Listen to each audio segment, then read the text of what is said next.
2000 साल में किन किन ने तुम्हें गुलाम बनाया, जरा सोचो तो। जो आया उसी ने तुम्हें गुलाम बनाया। हूण आए, बर्बर आए, तुर्क आए, मुगल आए, जो भी आया, अंग्रेज आए, पुर्तगाली आए, फिर भी तुम अकड़ से कह पाते हो कि इन्होंने हमें गुलाम बनाया। तुम गुलाम बने, तुम गुलाम बनने के लिए बैठे थे, झोली पसारे बैठे थे कि आओ हमें गुलाम बनाओ। तुम्हारे पास हमेशा अविकसित साधन थे, जो भी आया उसके पास विकसित साधन थे। और आज भी तुम्हारी स्वतंत्रता की क्या कीमत है, क्या मूल्य? कमजोर की स्वतंत्रता का क्या मूल्य हो सकता है? विज्ञान पहली चीज है, पहले विज्ञान फिर धर्म। भारत एक बुनियादी भूल में पड़ा रहा है, इसने विज्ञान का तिरस्कार किया, उसका फल भोग रहा है।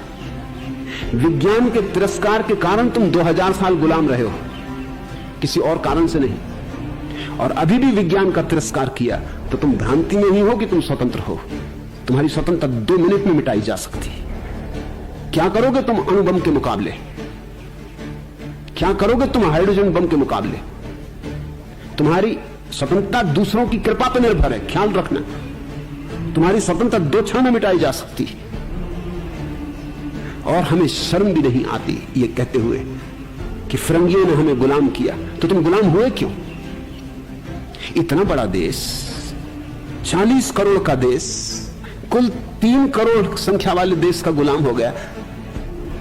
चुल्लू भर पानी में डूब मरो, इसके पहले कि इस तरह के प्रश्न पूछो। शर्म भी नहीं आती? 40 आदमियों को 3 आदमी गुलाम बना ले और फिर भी गाली दें कि हिंदुस्तान हमें गुलाम बना लिया। तो तुम करते क्या रहे? तुम बाहर झोंकते रहे, तुमसे कुछ भी ना हो सका। इतना तो कर सकते थे, कम से कम आत्महत्या करके मर ही जाते।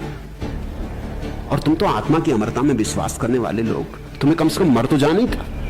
कुछ और ना कर सकते थे तो मर तो सकते थे। तो लाशें पड़ी रह जाती, फिर जिनको लाशों पर मालिकियत करनी होती वो कर लेते, वो खुद ही भाग गए होते। लाशों की सलाम ऐसी उठती, 40 करोड़ लाशें, जरा सोचो तो, पूरा मुल्क कब्रिस्तान हो जाता। अंग्रेज तो भाग ही गए होते। लेकिन तुम गुलाम इतने जल्दी हो गए। तुम अंग्रेजों के कारण गुलाम नहीं हुए, तुम्हारे तथाकथित ऋषि मुनियों के कारण तुम गुलाम हुए हो। और जब तक तुम ये सत्य नहीं समझोगे तुम फिर गुलाम होगे। तुम्हारे भाग्य में गुलामी है। फिर ये तुम्हारे तथाकथित ऋषि मुनियों की कृपा है कि उन्होंने तुम्हें उल्टी बातें सिखाई।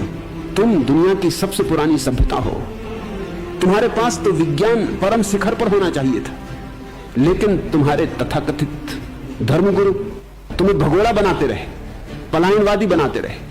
कहते रहे संसार तो माया है और जो होना है वो तो परमात्मा की कृपा है, उसके बिना तो पत्ता भी नहीं हिलता। तो फिरंगियों ने तुम पर कब्जा कैसे कर लिया?